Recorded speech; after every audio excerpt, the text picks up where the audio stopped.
Hello friends, कैसे हैं आप सब। आज की क्लास में हम विदेशी भाषा के उपसर्ग पढ़ेंगे। इसके पहले की क्लास में हम हिंदी भाषा के और संस्कृत भाषा के उपसर्ग को कंप्लीट कर चुके हैं। अगर आपने नहीं देखे वो वीडियो तो प्लेलिस्ट में जाकर आप वीडियो देख सकते हैं, तभी आपको आज की क्लास समझ में आएगी। तो चलिए देखते हैं विदेशी भाषा के उपसर्ग, जो कि उपसर्ग का तीसरा भेद है।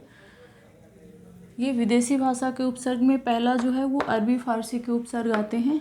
अभी अरबी फारसी के उपसर्ग देख लेते हैं कौन कौन से होते हैं।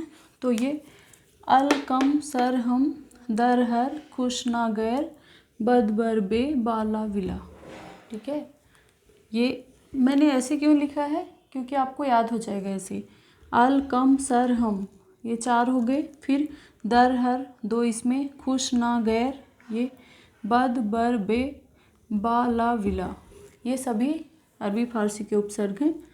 इनके अलावा भी 1-2 होते हैं जो कि हम लास्ट में डिटेल में बताते समय बता दूंगी आपको।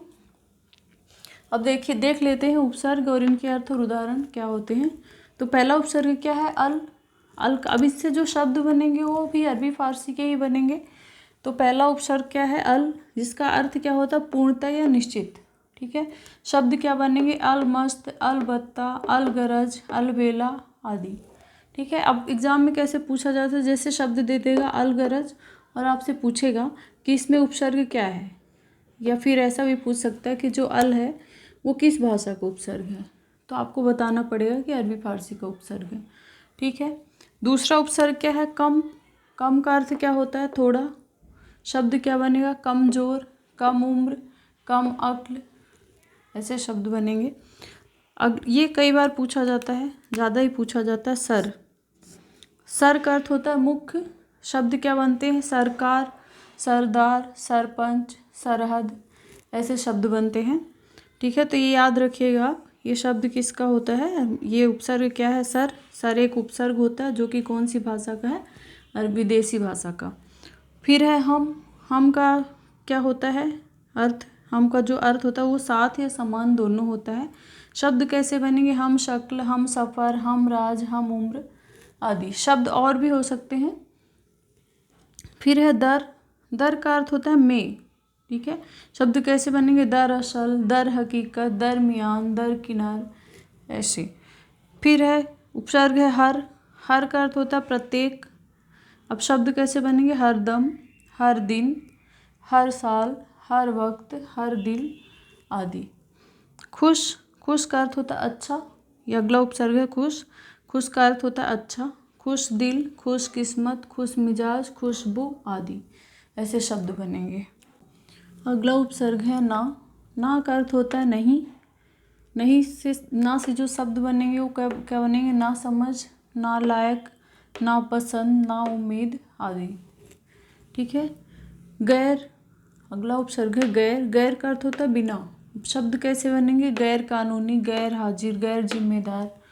ठीक है, बद। अगला उपसर्ग है बद। बद का अर्थ क्या होता है, बुरा, बदकिस्मत, बदनाम, बदतमीज, बदबू। देखिए ये इसमें मूल शब्द क्या है, ये मूल शब्द है बदबू। बू मूल शब्द है। अगर इसी में खुश लगा देंगे, अगर आपसे पूछा जाए कि खुशबू में क्या मूल शब्द है, तो बू मूल शब्द हो जाएगा और खुश क्या है, उपसर्ग है। खुश भी अरबी फारसी का उपसर्ग है और बद भी अरबी फारसी का उपसर्ग है। ठीक है, अब है बर। अगला उपसर्ग है बर। बर का अर्थ होता है ऊपर या बाहर। शब्द कैसे बनेंगे, बर्बाद, बर्खास्त, बर्दाश्त, बरकरार आदि। फिर बे। बे का अर्थ क्या होता है, बिना। शब्द कैसे बनेंगे, बेईमान, बेइज्जत, बेशक, बेरहम, बेचारा आदि। उपसर्ग है बा। बा का अर्थ होता है सहित, बाकायदा, बाइज्जत, बाअदब, बामुराद आदि शब्द बन जाएंगे। फिर है ला। ला का अर्थ होता है अभाव या नहीं। शब्द क्या बनेंगे, लापरवाह, लावारिस, लाचार, लापता, लाजवाब आदि। फिर है बिला। बाला विला। विला का अर्थ होता है बिना। शब्द क्या बनेगा, विला शर्त। ये शब्द आपको नए लग रहे होंगे, बिला शर्त, बिला कानून, बिला दिमाग, बिला कसूर, ऐसे शब्द बनेंगे। तो बिला का अर्थ क्या होता है, बिना, और ये उपसर्ग कौन सा है, अरबी फारसी का है। फिर है बा। अब बिला तक तो हो गए, अब कुछ जो उपसर्ग बच गए थे इतना तो आप याद कर लीजिएगा, इसके अलावा एक दो उपसर्ग बच गए थे। उसमें से पहला है बा। एक बा तो हमने देख लिया था, ये बड़ा आ की मात्रा वाला देख लिया था। ये छोटा बा जो है वो इसका अर्थ क्या होता है, द्वारा या के साथ। ठीक है, तो बनाम, बदौलत, बदस्तूर, बखूबी, बशर्त ऐसे शब्द बनते हैं इससे, इस बा से। फिर ये होता है एक उपसर्ग फी। फा में क्या लगा हुआ है, यहाँ पे नुक्ता लगा हुआ, फी में नुक्ता लगा हुआ फी। इसका अर्थ क्या होता है, प्रत्येक। शब्द कैसे बने, ये भी पूछा जाता है एग्जाम में। जब बहुत ज़्यादा डीप क्वेश्चन बनेंगे तो ऐसे क्वेश्चन भी पूछे जाते हैं। ठीक है, तो आपको पता होना चाहिए शब्द कैसे बने। फी रोज, अब आपके सामने ऐसा शब्द आ जाएगा तो आप सोचोगे कभी सुना ही नहीं, तो फी भी एक उपसर्ग होता है, रोज में लगा देंगे, इसका अर्थ क्या हो जाएगा, प्रत्येक रोज। ठीक है, फी आदमी, फी सदी आदि ऐसे शब्द बनेंगे। ठीक है, एक और उपसर्ग होता है एन।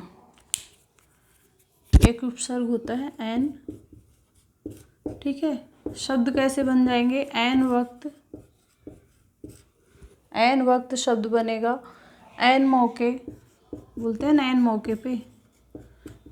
तो ये तो आप देख के समझ जाएंगे कि एन उपसर्ग भी होता है। अब आपसे पूछ लिया जाए एन उपसर्ग कौन सी भाषा का होता है, तो किसका होता है, अरबी फारसी का होता है। एन से क्या बना, एन वक्त, एन मौका, ऐसे शब्द बन जाएंगे। अब ये सभी उपसर्ग आपको क्या करने, याद कर लेने हैं। कौन कौन से, अलकम, सरहम, दर, हर, खुश ना गैर, बद, बरबे, बाला, बिला। ये सभी उपसर्ग आपको याद होने चाहिए। जब तक आप उपसर्ग याद नहीं करेंगे आपसे उपसर्ग क्वेश्चन नहीं बनेंगे। ठीक है, हमने हिंदी के भी 13 उपसर्ग याद करवाए थे आपको याद करने के लिए बोला था। कौन कौन से, आ, अन, अध, उन, औ, काकू, सासु, दूनी, बिन भर, आपने याद कर लिया होगा। अब उपसर्ग के क्वेश्चन अगर आप ऐसे करेंगे, इतनी डिटेल में पढ़ेंगे तो आपसे कभी भी गलत नहीं होंगे। और ऐसा कोई भी एग्जाम नहीं जिसमें ये उपसर्ग पूछे नहीं जाते, उपसर्ग के क्वेश्चन नहीं पूछे जाते हो। ठीक है, अब विदेशी भाषा में पहला उपसर्ग था अरबी फारसी के उपसर्ग, पहला जो था। अब दूसरा जो कौन सा है, अंग्रेजी भाषा का उपसर्ग। ठीक है, तो अंग्रेजी भाषा का उपसर्ग भी हम देख लेते हैं। विदेशी भाषा के उपसर्ग में अगला जो उपसर्ग है वो अंग्रेजी के उपसर्ग है। ठीक है, विदेशी भाषा में पहला हमने देखा अरबी फारसी के उपसर्ग, अब जो दूसरा है वो अंग्रेजी भाषा के उपसर्ग हैं जो हिंदी में प्रचलित है। तो देख लेते हैं कौन कौन से हैं। वैसे अंग्रेजी के उपसर्ग बहुत ही आसान होते हैं, आपको समझ में आ जाएंगे। जैसे ये है उपसर्ग सब, इसका अर्थ क्या होता है, अधीन। अब शब्द कैसे बनेंगे आपको भी पता है, सब कमेटी, सब इंजीनियर, सब इंस्पेक्टर, ऐसे शब्द बनेंगे। तो ये बहुत ही सरल होते हैं। डिप्टी, डिप्टी का अर्थ क्या होता है, सहायक, डिप्टी कलेक्टर, डिप्टी मिनिस्टर, ऐसे शब्द बनेंगे। वाइस, वाइस का भी अर्थ सहायक होता है, vice president, vice chancellor, vice principal, ऐसे शब्द बनेंगे। फिर है चीफ, चीफ का अर्थ होता है प्रमुख, चीफ मिनिस्टर, चीफ इंजीनियर, ये शब्द बनेंगे। हेड, हेड का अर्थ होता है मुख्य, head master, head clerk. Half, half को पता है आपको, आधा होता है, half plate, half cup. Full का भी पूरा अर्थ होता है, फुल प्लेट, फुल कप। तो ये ऐसे शब्द बनेंगे। ये हिंदी में प्रचलित क्या है, अंग्रेजी के उपसर्ग हैं। जैसे असिस्टेंट भी एक होता है, सहायक, है ना, असिस्टेंट प्रोफेसर, असिस्टेंट मैनेजर, तो वो भी अंग्रेजी का ही उपसर्ग होता है। तो ये अंग्रेजी के हो गए। इसके बाद हम देखेंगे विदेशी भाषा में नहीं आएगा ये, संस्कृत के कुछ अव्यय संबंधी उपसर्ग भी होते हैं, जो कि कौन सा है, ये चौथा भाग है उपसर्ग का, चौथा, संस्कृत के अव्यय संबंधी उपसर्ग। तो अब देख लेते हैं, बहुत सारे होते हैं ये। पहला उपसर्ग कौन सा है, अधः। अधः का अर्थ क्या होता है, नीचे। शब्द कैसे बनेंगे, जहाँ संधि होगी ये संधि वाले शब्द भी आएंगे। अधः का अर्थ नीचे, अधोगति, अधः जनगति, अधोगति हो जाएगा। अधोलिखित, अधोभाग, ऐसे शब्द बनेंगे। कु का अर्थ क्या होता है, बुरा।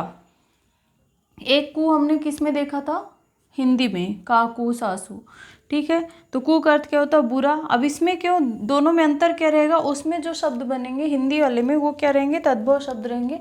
संस्कृत में क्या रहेंगे, तत्सम शब्द रहेंगे।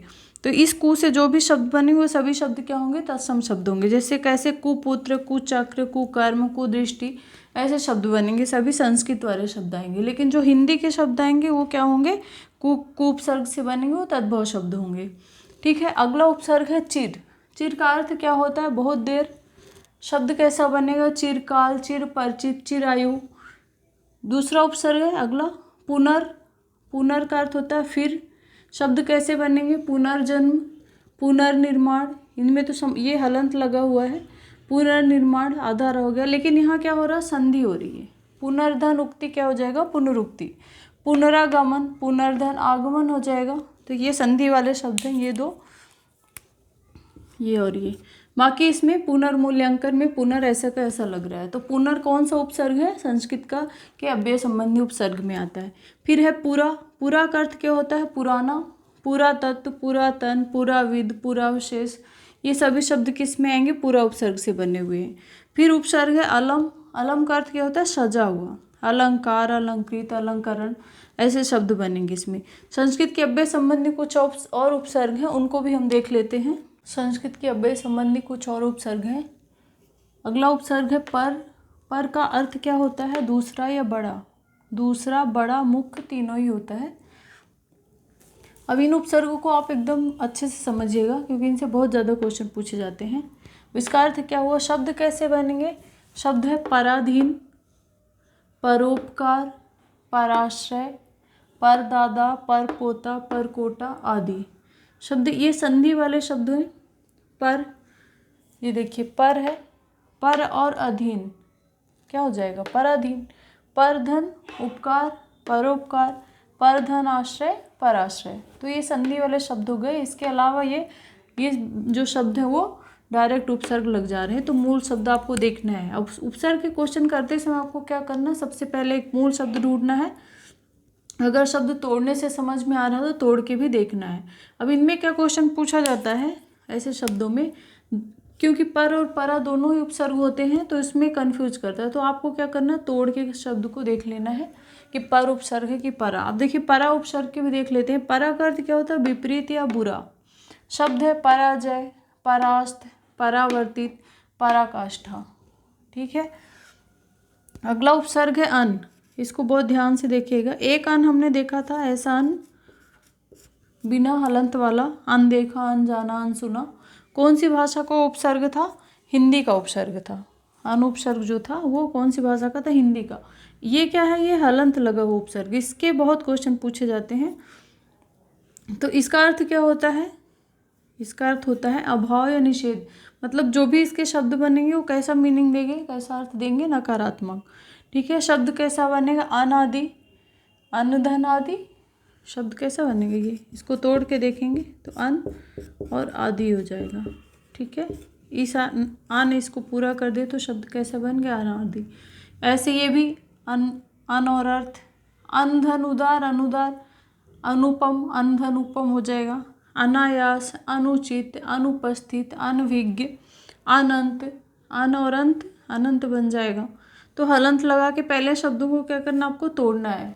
ठीक है। अनाचार, अनंग, अनापत्ति, है ना। अनधन आपत्ति क्या हो जाएगा? अनापत्ति। ऐसे शब्द बनेगा अन आपत्ति। इसमें सभी शब्द क्या है? सभी में संयोग ही हो रहा है, संधि नहीं हो रही। लेकिन क्योंकि ये हलंत वाला है तो यहाँ पे जो स्वर आता है वो उसको पूरा कर देता है। तो अनापत्ति ऐसे शब्द बनेंगे। अब ये है आ हमने हिंदी में भी देखा था और यहाँ भी देख रहे हैं।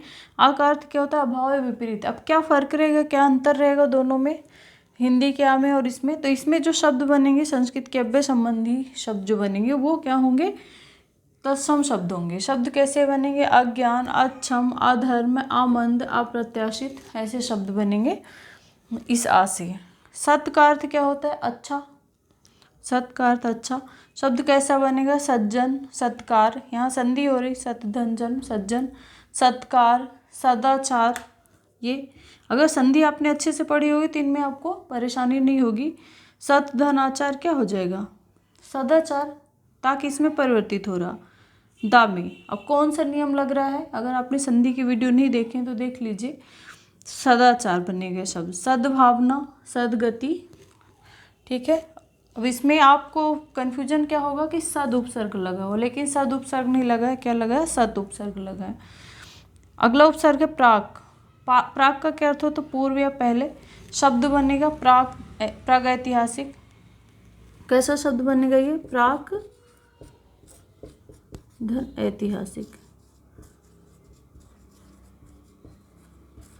ये का किस में परिवर्तित हो रहा, ग में। मतलब कि जो व्यंजन संधि का हमने तीसरा नियम पढ़ा था 1 का 3, वही नियम इसमें लग रहा, प्रागैतिहासिक, प्राग वैदिक, प्राग कथन आदि। ठीक है, तो संस्कृत के अव्यय संबंधी उपसर्ग भी हमने समाप्त कर लिए। हमने उपसर्ग के सारे भेद कंप्लीट कर लिए। अब अगली क्लास में हम देखेंगे अगर किसी शब्द में एक से अधिक उपसर्ग होते तो हम उनको अलग कैसे करेंगे, अलग करके देखेंगे, और उपसर्ग के क्वेश्चन सॉल्व करेंगे। उपसर्ग के क्वेश्चन कैसे बनते हैं और जिन कौन कौन से क्वेश्चन एग्जाम में बार बार पूछे जाते हैं, जो रिपीट होते हैं, उनको देखेंगे। ठीक है, तो मिलते हैं नेक्स्ट क्लास में। Thank you.